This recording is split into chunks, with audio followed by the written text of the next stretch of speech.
apa eh,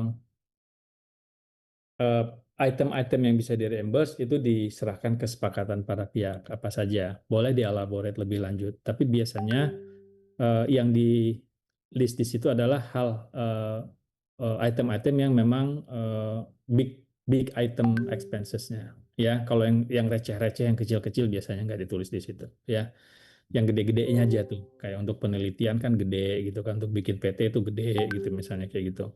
Nah, nah, itu satu. Kedua adalah kalau bicara mekanisme mau dibayar kapan segala mekanismenya itu silahkan saja. Cuma problemnya begini, kan itu di reimburse yang nanti akan membayar kembali itu adalah perusahaannya.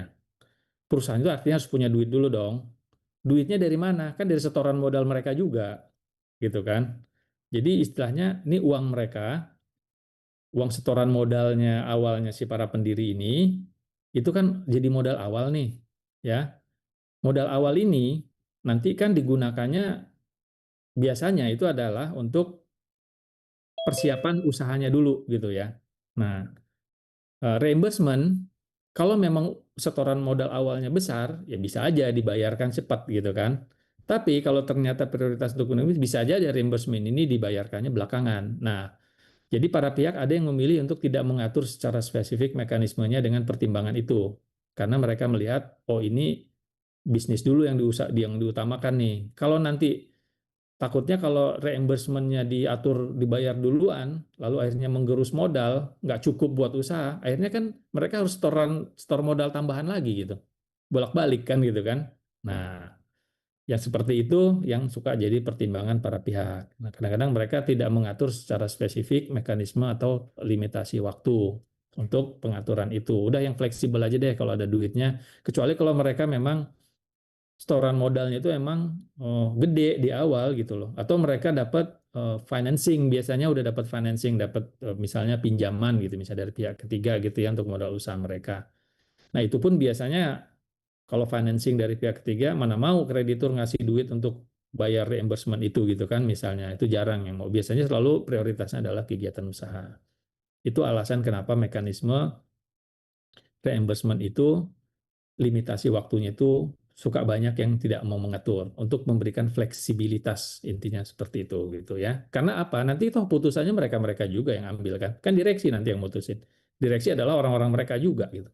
Ya, gitu. Itu ya. Karena kita mau mengatur boleh-boleh aja, tapi ya itu nanti akan mentrap atau menjebak eh, perusahaannya itu sendiri gitu. Itu yang dihindari gitu ya. Itu kira-kira ya. Oke, Pak. Sama ini, kalau misalnya, berarti kan tadi kita tuh urutannya JVA, terus AD, sama abis itu SHA kan. Jadi kalau Hmm. misalnya kayak di JV tadi, yang tadi Bapak bilang kan, supaya nggak strict banget, itu nanti di SHA-nya kita buat lagi, misal kayak distribusi keuntungan. Misal kayak dalam hal pemberian bantuan apa, misal kayak keuntungan yang diperoleh perusahaan dari layanan investasi akan dibagi menjadi sebagai berikut. Nanti baru misal A untuk pembayar misal keuntungan yang pertama tuh dikasih buat siapa dulu, terus nanti baru ke mod yang reimburse-nya itu jadi dimasukin di situ di SHA-nya. Itu Bisa aja. oke oke Ya. oke. Bisa aja, nggak masalah gitu ya, dimasukin SHA. Toh, kalaupun cuma biasanya para pihak tidak mengatur kalau ketentuan SHA-nya belum bisa dipenuhi itu tidak menjadi default juga gitu, ya Mm, mm, itu mm. aja.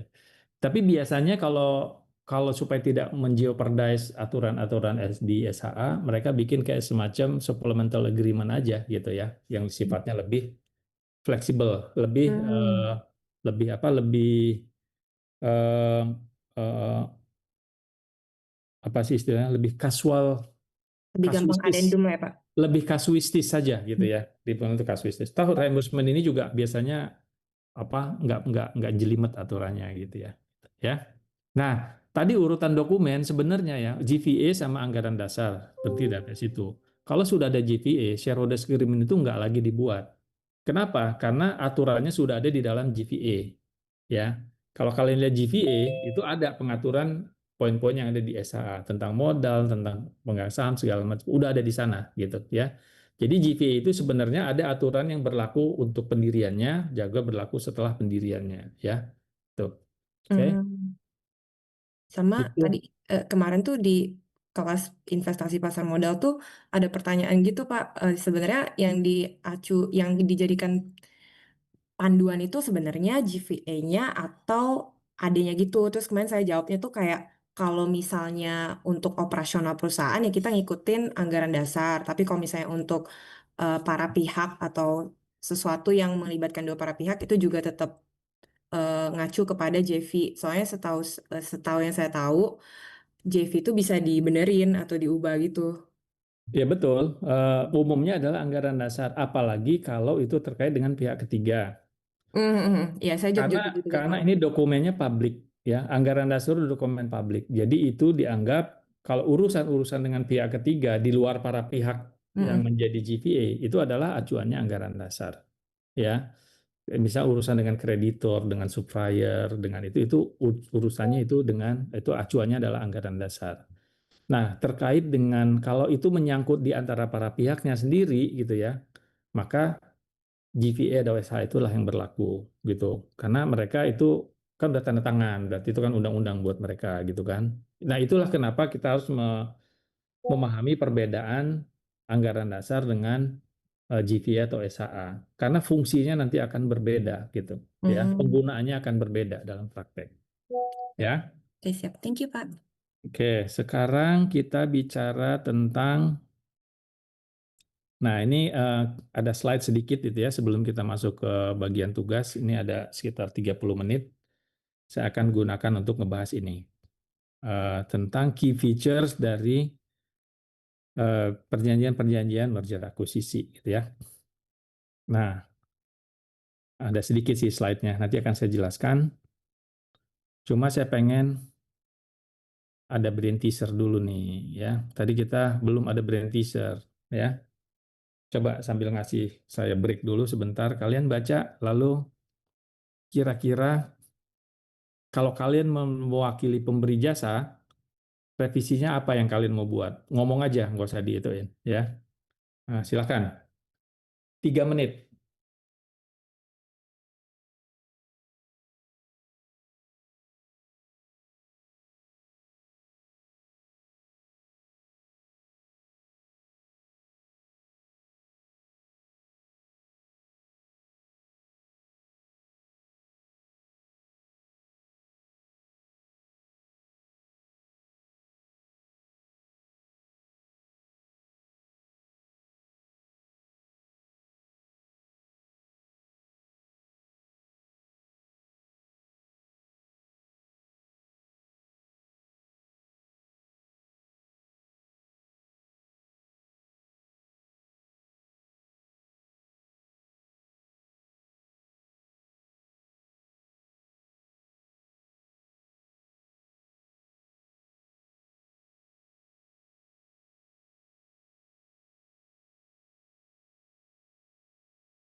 Ada yang mau volunteer?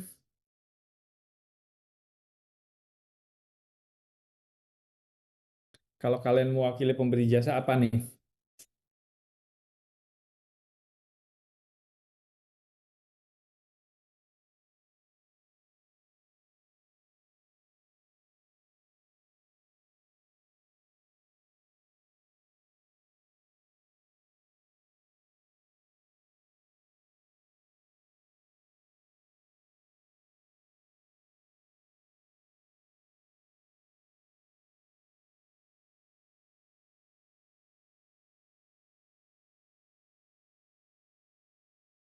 Bapak, saya mau izin coba jawab.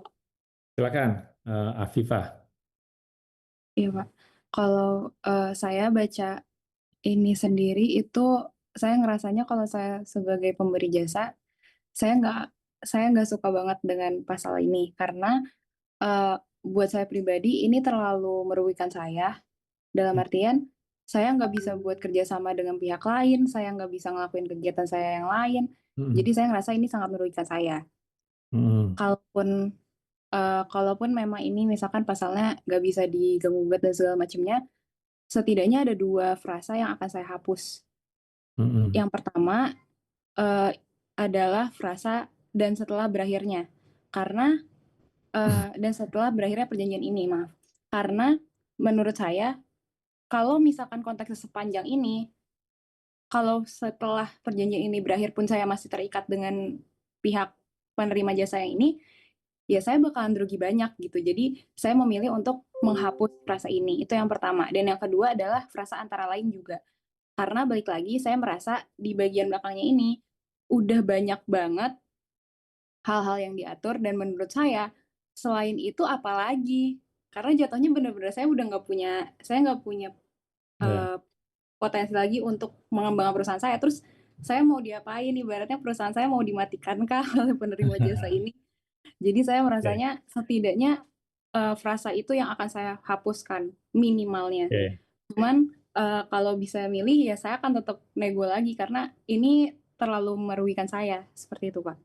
oke, baik, Afifah. Makasih. Ada satu orang lagi, saya kasih kesempatan. Boleh menambahkan, setuju nggak sama yang tadi Afifah bilang?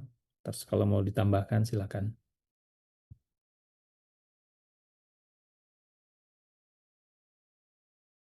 Oke, Mikaela, silakan. Sebelumnya Pak, apakah saya terdengar suaranya? Jelas, jelas. Oke. Mungkin di sini cukup banyak batasan-batasan yang tidak jelas dan kalau saya sebagai pemberi jasa, saya akan merasa banyak sekali seperti yang tadi sudah disampaikan merugikan saya. Contohnya, setelah perjanjiannya selesai, saya masih belum bisa berkompetisi gitu. Jadi seharusnya ada, walaupun perjanjian udah selesai dan ada larangan untuk Ya, berkompetisi itu harusnya tetap ada cakupannya misalkan 6 bulan atau 1 tahun. ya, Lalu juga tetap ada cakupan kegiatan juga. Saya nggak boleh sebagai pemberi jasa nggak boleh beraktivitas di bisnis yang sejenis.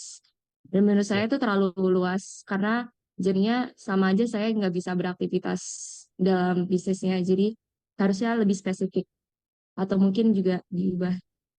Oke, Apalagi ya ya, terutama cukup. sama ya. Mikaela, sorry, sorry. Kamu masih ada mau poin lagi? Poinnya udah saya tangkap. Paling sama ini sih Pak yang em, batasan daerahnya juga secara geografisnya wilayahnya kayak Oke. cakupan iya itu sih Pak.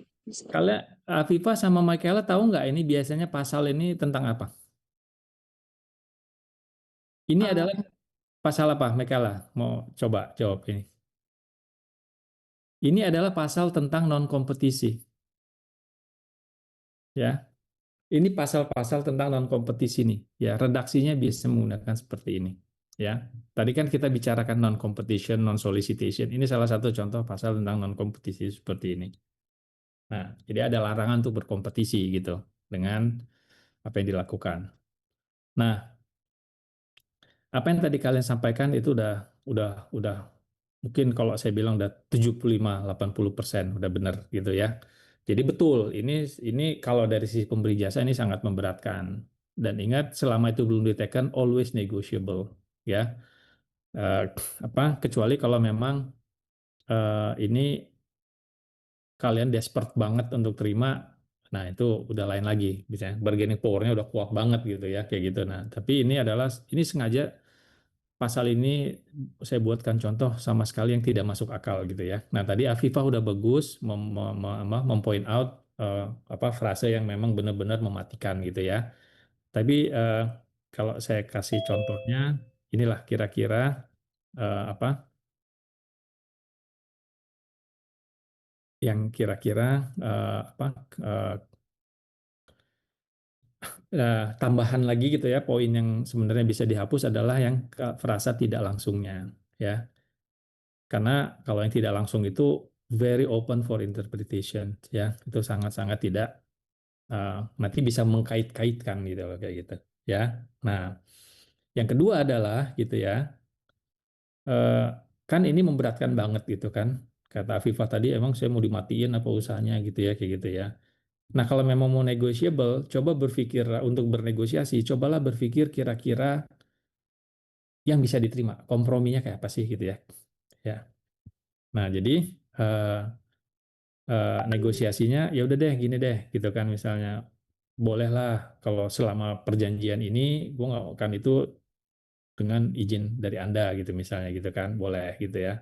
Artinya kasuistis karena mereka juga nggak mau misalnya ini biasanya untuk jasa-jasa yang sangat unik gitu ya, yang sangat spesifik, expertise gitu, orang yang high value lah istilahnya. Anda udah saya bayar mahal banget untuk ngasih advice ini, jangan juga lah ngasih ke kompetitor saya kan gitu. Which is make sense gitu kan reasonnya gitu loh. Nah, tapi apa? Kecuali kalau yang Anda kasih advice itu adalah sektor industri yang lain, bukan kompetitor saya gitu misalnya. Itu boleh-boleh aja gitu kan. Dan again, betul tadi Afifa point out ya, kalau udah selesai ya selesai lah, jangan dilanjutin gitu ya gitu pembatasannya ya. Oke, that's it untuk ini kita, brand teaser kita gitu ya. Ingat, nanti tugas kelompok UAS itu tipe-tipe soalnya akan seperti ini, akan menganalisis seperti ini gitu ya. Oke, saya akan bicara key provisions tentang merger and acquisition. Saya nggak akan bahas agreement lagi kayak tadi ya, tapi saya akan bicara poin-poin penting karena pada dasarnya di dalam perjanjian akuisisi itu ya, itu struktur dokumennya lebih mirip-mirip ya semuanya ya. Jadi dari sisi dokumen structure ada yang namanya preliminary agreement, ya ada MOU, ada NDA gitu biasanya. Itu yang namanya preliminary agreement. Kita di kelas udah bahas apa bedanya preliminary agreement sama implementation agreement ya. Lalu kalau untuk komersialnya itu ada juga yang eh, membuatkan semacam kayak term sheet ya. Term sheet itu ada ya. Nah, ada dokumen tambahan seperti itu. Term sheet ini kebanyakan isinya adalah komersial ya. Angka hitung-hitungan biasanya gitu ya tentang itu. Nah, biasanya term sheet ini kalau dibuatkan juga MOU, term sheet ini menjadi lampiran dari MOU ya. Tapi kalau tidak dibuatkan MOU, term sheet pun itu judulnya term sheet yang komersial tadi ditambahkan dengan fitur-fitur yang terkait dengan kerahasiaan yang yang binding nature daripada dokumennya gitu ya gitu. Nah, kalau di dalam akuisisi gitu ya, akuisisi itu kita objek akuisisi itu kalau di dalam aturan kita itu memang terbagi jadi dua sekarang. Satu namanya shares acquisition atau company acquisition. Yang satu lagi adalah asset acquisition, gitu ya. Kalau aset itu barangnya yang kita beli. Kalau shares, kalau beli company-nya kita beli sahamnya, gitu ya. Itu namanya aset. Asset acquisition ini barangnya. Barangnya bisa macam-macam, ya. Biasanya yang nilainya itu besar, gitu ya. Nilainya signifikan, material, gitu, ya. Nah, nanti setelah ada preliminary agreement, ada term sheet, ada yang namanya definitive agreement atau implementation agreement. Itu adanya CSPA, ya. Nah, kalau untuk share acquisition ini CSPA gitu kan, ada juga CSSA. CSPA itu kalau untuk yang existing shares, di mana transaksinya adalah antara pemegang saham. Kalau share subscription itu adalah saham baru, ya, di mana pihak penerbit sahamnya adalah perusahaan. Namanya dibilangnya share subscription. Nanti ada juga akta akuisisinya gitu kan atau akta penerbitan saham barunya ya, tergantung nanti skenario-nya. Nah, tadi saya bilang tadi ada shareholders agreement gitu ya. Ini kalau untuk perusahaan yang memang sudah ada gitu ya. Makanya sebutnya shareholders agreement bukan joint venture lagi gitu ya.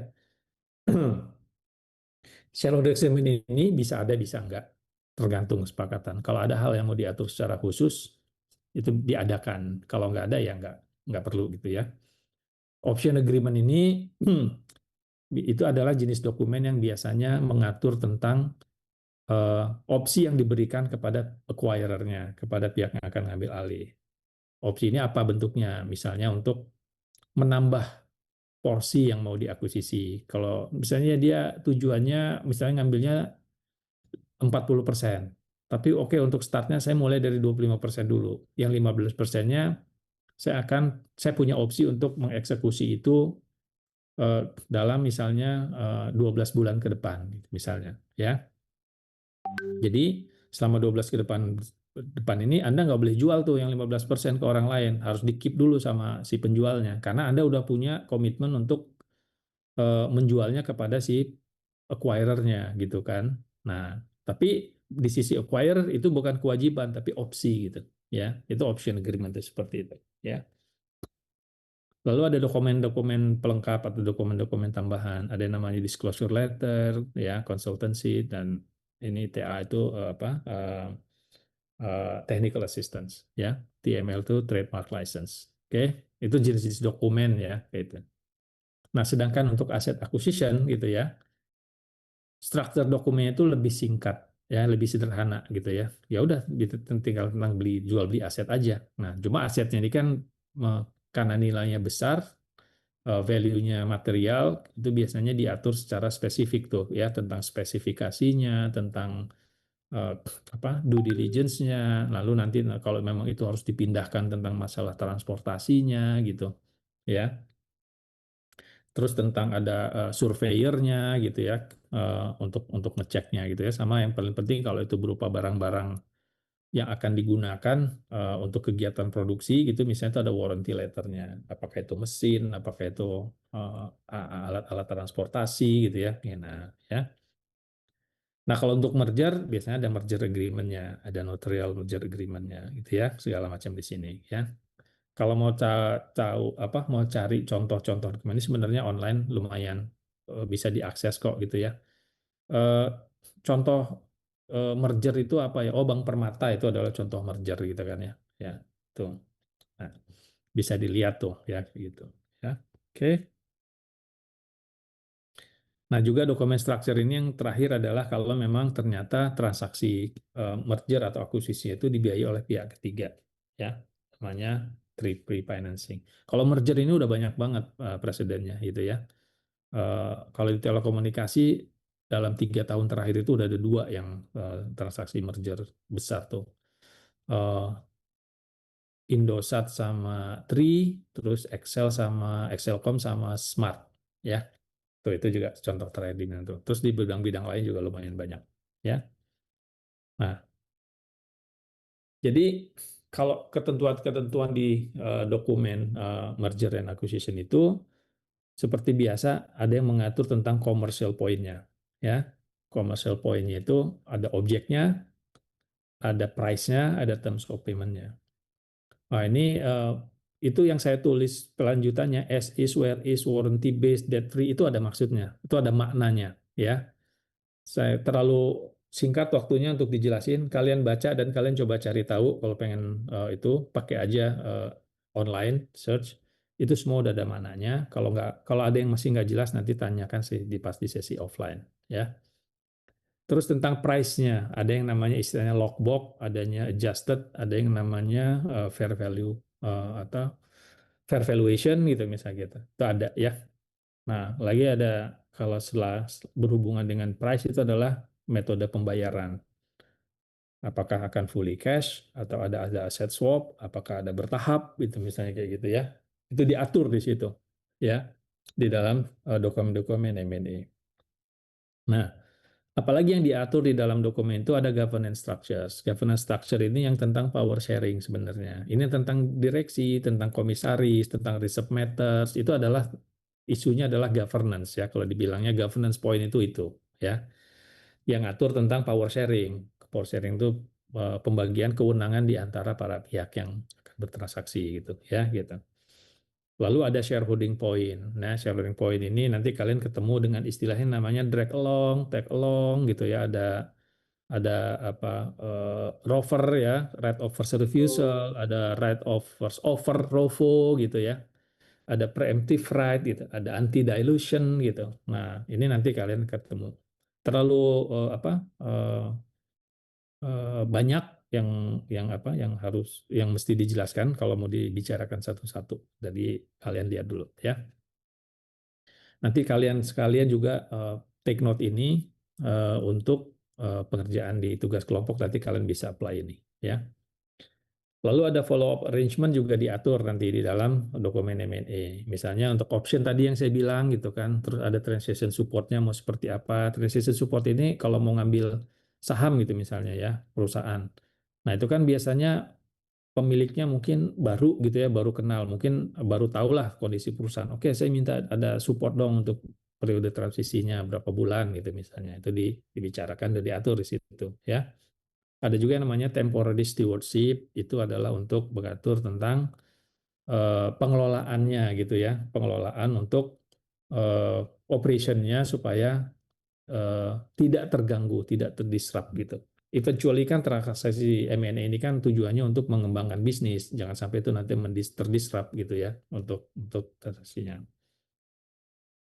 Reps and warranties ini udah kita bicarakan di kelas anatomi. Silahkan kalian lihat lagi catatannya. Itu harus ada scope, timing, sama proof.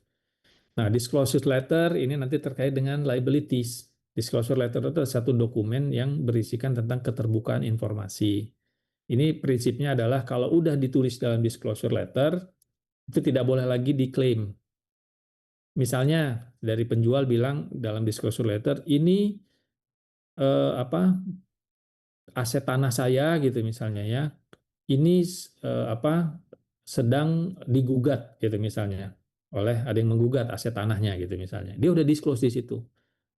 Nah nanti kalau ternyata gugatan itu karena kalah segala macam, ya itu nggak boleh diklaim, kan udah dibilang udah digugat. Nah jadi nanti dari pihak pembeli antisipasinya adalah ya udah faktorin aja ke dalam harganya gitu loh, sama buat exit clause-nya gitu ya, kayak gitu kira-kira ya. Gimana nih kalau dalam transaksi belum close, gugatan belum putus. Nah, ini gimana nih, apakah kita exit atau kita mau kasih further discount gitu misalnya kayak gitu ya. Itu antisipasinya. Jadi, apa-apa yang sudah dituangkan ke dalam disclosure letter itu tidak boleh diklaim oleh pihak lainnya gitu loh ya.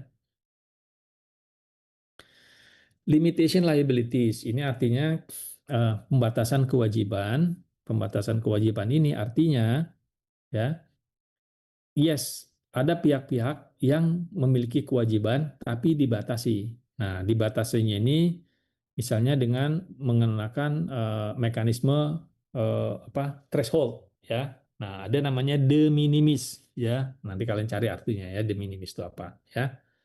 Lalu ada namanya basket claim, basket aggregates gitu misalnya. Ada namanya cap, adanya time limits. Itu untuk melimit liabilities itu ini. Jadi dalam kontrak kalau kalian mau membatasi kewajiban, bisa pakai tipe-tipe pasal limitation liabilities yang sesuai dengan kebutuhan. Ya. Di situ juga akan diatur tentang breach and sanction, ya. Breach and sanction tentang technical breach, tentang material breach, tentang remedial periodnya. Nah, jadi yang namanya breach itu atau default itu, karena kalau dalam orang bisnis itu suka melihat mana sih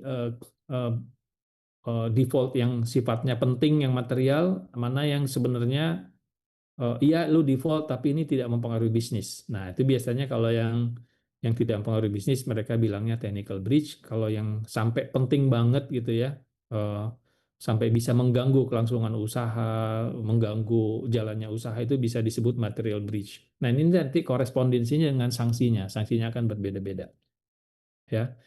Nah, di dalam section ini akan ada remedial period juga. Jadi kalau udah ada default, itu tidak serta-merta pihak lain bisa mendeklar default. Tapi perhatikan dulu remedial period. Kalau remedial periodnya sudah lewat dan masih tetap default, baru hak untuk mengklaim default itu bisa dilaksanakan. Ya.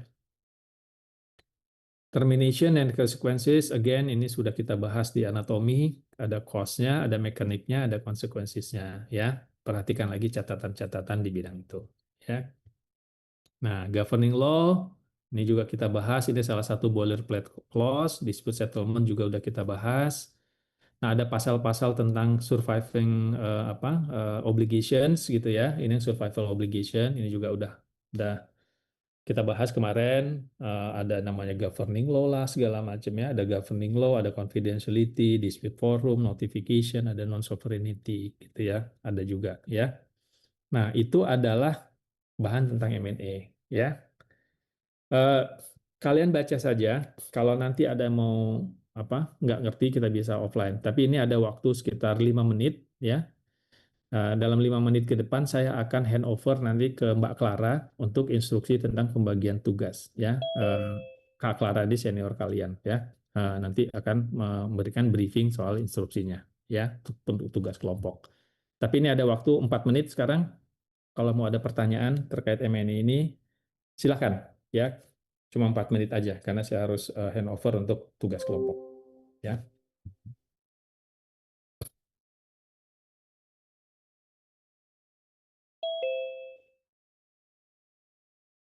Mau ada pertanyaan? Nggak ada? Ya? Cukup? Oke. Going once, going twice. Oke. Ya. Oke, kalau gitu sekarang saya akan serahkan ke Kak Clara untuk nge-guide kalian soal tugas kelompok. Ya. Ada instruksi. Kan kelompoknya udah dibagi kemarin, ya. Sekarang dengarkan instruksinya ya untuk kalian pahamin, kalian kerjakan. Ini ada tenggat waktu segala macam sama guidance. Nanti Bu Nadia tolong nanti ditambahkan juga aturan dari kampus soal tugas kelompok kalau ada yang perlu ditambahkan ya. Silakan dari saya kira saya akan pamit dulu ya. Nanti di close sama Mbak Clara. Jadi ucapan dari saya terakhir adalah selamat berlibur ya untuk yang merayakan Idul Fitri. Kalau yang mau mudik, hati-hati di jalan gitu kan. Yang nggak mudik, jangan terlalu sedih gitu ya. Kalau yang tidak merayakan Idul Fitri juga silahkan untuk menikmati masa-masa senggangnya. Tapi ingat, setelah liburan akan ada banyak mid test, akan ada tugas, jadi ya dicicil aja gitu ya. Oke, dari saya sekian. Terima kasih. Assalamualaikum warahmatullahi wabarakatuh. Silahkan, Clara. Baik, terima kasih Pak Andi. Teman-teman, apakah suara saya cukup terdengar jelas? Oke, baik. Jadi teman-teman diinformasikan bahwa tugas kelompok, ketentuannya dan juga ilustrasi untuk masing-masing kelompok serta instruksinya sudah diunggah ke dalam Google Drive kelas. Apakah teman-teman sudah bisa mengaksesnya? Link Google Drive kelas telah dibagikan pada awal perkuliahan atau bisa juga mohon bantuan kepada ketua kelas untuk membagikan kembali link Google Drive-nya. Di dalam Google Drive itu sudah ada ketentuan untuk tugas kelompok, lalu juga minggu lalu kan sudah dibagikan pembagian nama-nama untuk masing-masing kelompok. Untuk hari ini telah dilengkapi dengan peran yang akan dijalankan oleh masing-masing kelompok dalam mengerjakan tugas kelompok ini. Lalu untuk diperhatikan untuk ketentuan tugas kelompoknya, jadi tugas kelompok nantinya akan dikumpulkan dalam bentuk soft copy dalam format PDF dan juga docx atau Word dengan ketentuan formatting yang dapat dilihat di ketentuan tugas kelompok. Lalu untuk ketentuan format nama dan juga subjek tugas kelompok untuk pengumpulan nanti juga sudah ditentukan di dalam ketentuan. Dan tugas ini harus dikumpulkan ke email Kondang FHUI paling lambat hari Selasa 21 April 2026 pukul 23.59. Setelah tugas tersebut dikirimkan oleh ketua atau perwakilan dari masing-masing kelompok, diharapkan perwakilan tersebut untuk mengirimkan screenshot bukti pengiriman tugas yang memuat tanggal dan juga waktu pengiriman ke WhatsApp Kondang. Untuk nomor WhatsApp-nya juga sudah diberikan di awal perkuliahan dan atau bisa juga ditanyakan kepada ketua kelas. Lalu nantinya setelah dikirimkan ke alamat email Kondang, kami tim pengajar akan mengunggah semua jawaban dari semua kelompok ke dalam drive Kondang. Dan untuk pembahasannya akan dilakukan dalam 2 sesi tanggal 28 April dan juga 5 Mei. Jadi nanti dari 16 kelompok yang sudah ditentukan itu akan ada 4 ilustrasi kasus, dan untuk tanggal 28 April itu kelas akan membahas ilustrasi 1 dan juga ilustrasi 2. Lalu untuk tanggal 5 Mei akan membahas ilustrasi 3 dan ilustrasi 4. Jadi semua mahasiswa diharapkan telah nantinya akan membaca jawaban dari kelompok lain yang relevan terkait ilustrasi untuk yang akan dibahas hari itu. Lalu untuk ilustrasinya juga sudah di-upload. Bisa dilihat ada folder untuk ilustrasi 1, 2, 3, dan 4 yang mana di dalamnya juga ada instruksi untuk masing-masing peran ya.